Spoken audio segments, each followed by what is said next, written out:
Assalamualaikum warahmatullahi wabarakatuh. Saya Nadira Putri Bimono dari kelas 11 MIPA B, absen 25, akan menjelaskan tentang fertilisasi, gestasi, dan persalinan. Yang pertama ada fertilisasi. Fertilisasi adalah proses meleburnya sel sperma dan sel ovum yang akan menjadi zigot. Proses ini disebut juga dengan proses pembuahan. Tempat terjadinya fertilisasi ada di dalam tuba falopi atau oviduk pada wanita. Pada manusia, fertilisasi yang terjadi merupakan fertilisasi internal. Proses fertilisasi.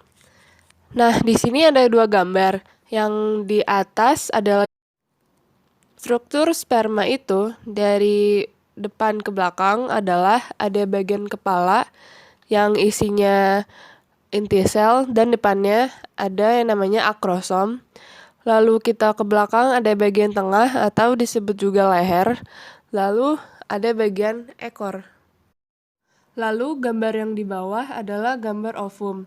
Strukturnya dari luar ke dalam ada corona radiata, lalu zona pellucida, lalu membran vitelin atau membran plasma, dan di paling dalam adalah ovum atau inti sel. Lalu prosesnya. Pertama, sperma akan masuk ke dalam vagina. Dan dari berjuta-juta sel sperma yang sudah di dalam vagina, hanya ada satu sperma yang akan berhasil masuk. Lalu, sperma yang berhasil masuk ini akan menembus corona radiata dengan bantuan enzim hyaluronidase. Lalu, sperma ini juga akan menembus zona pellucida dan akan menembus membran plasma. Nah, saat di membran plasma ini, tegangan potensial di sel ovum menjadi tinggi dan sperma-sperma lainnya yang ada di corona radiata akan mati. Lalu, zona pellucida akan mengeras dan membesar sehingga tidak ada lagi sperma yang masuk. Kemudian, kepala sperma akan mengeluarkan inti sel dan bergabung dengan ovum. Yang kedua ada gestasi atau kehamilan. Gestasi adalah tahapan pembelahan zigot hasil fertilisasi dalam perjalanan ke uterus untuk proses implantasi. Gerakan pertama fetus dapat dirasakan pada umur kehamilan 16 minggu. Kehamilan manusia terjadi selama 38 minggu. Sebelumnya, saya menjelaskan bahwa umumnya hanya satu sperma yang berhasil. Tetapi jika kembar bagaimana? Nah, kembar itu ada dua jenis, yaitu kembar identik dan non-identik. Kalau kembar identik, itu terdapat satu sperma dan satu ovum, lalu membelah menjadi dua sel dan dua embrio yang berbeda. Kalau non-identik itu, ada dua sperma yang membuahi dua sel ovum. Sperma ovumnya matang berbarengan, jadi masing-masing sperma ada satu sel ovum. Sekarang saya akan menjelaskan tentang proses setelah fertilisasi, yaitu gestasi. Setelah fertilisasi akan terbentuk zigot.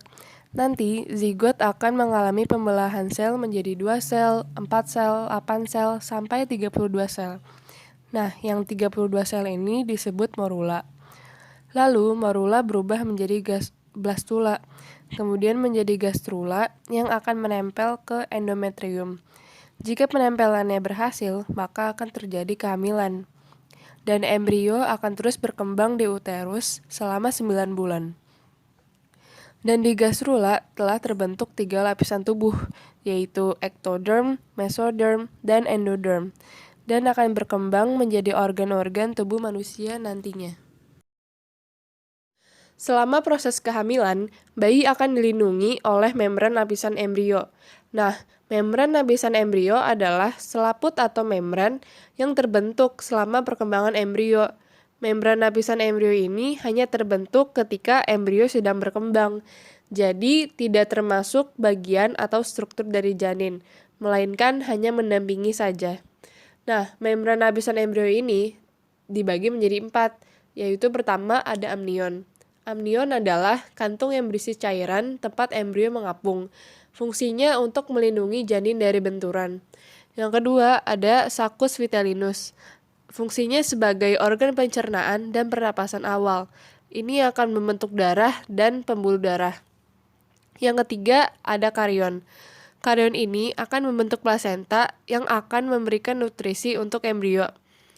Yang keempat, ada allantois. Allantois adalah organ respirasi dan pembuangan sisa metabolisme. Allantois ini akan membentuk tali pusar yang akan menghubungkan janin dengan plasenta. Yang ketiga adalah persalinan.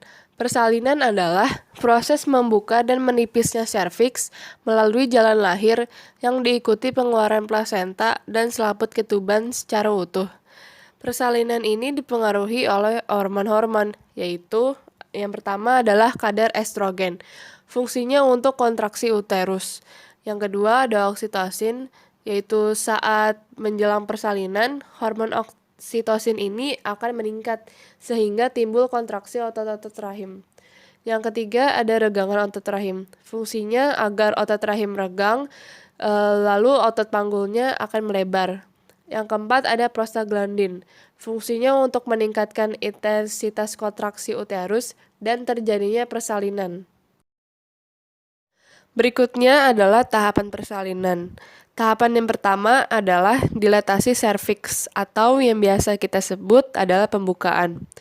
Pembukaan ini adalah membukanya dan melebarnya serviks untuk memberi jalan bagi bayi untuk keluar.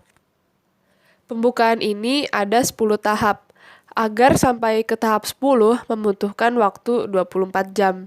Dan saat ke tahap ke-10, serviks akan melebar sebesar 10 cm. Tahap berikutnya adalah pengeluaran janin. Bayi akan bergerak ke bawah bagian panggul, lalu ada tekanan otot dan dibantu oleh ibu untuk mengedan. Mengedan ini fungsinya untuk meningkatkan kontraksi antara otot di dinding perut dan rahim. Dan tahap yang terakhir yaitu pengeluaran plasenta. Plasenta akan turun ke bagian bawah uterus dengan kontraksi plasenta. Demikian presentasi saya kali ini. Mohon maaf jika ada kesalahan dan kekurangan kata. Terima kasih telah menyaksikan. Assalamualaikum warahmatullahi wabarakatuh.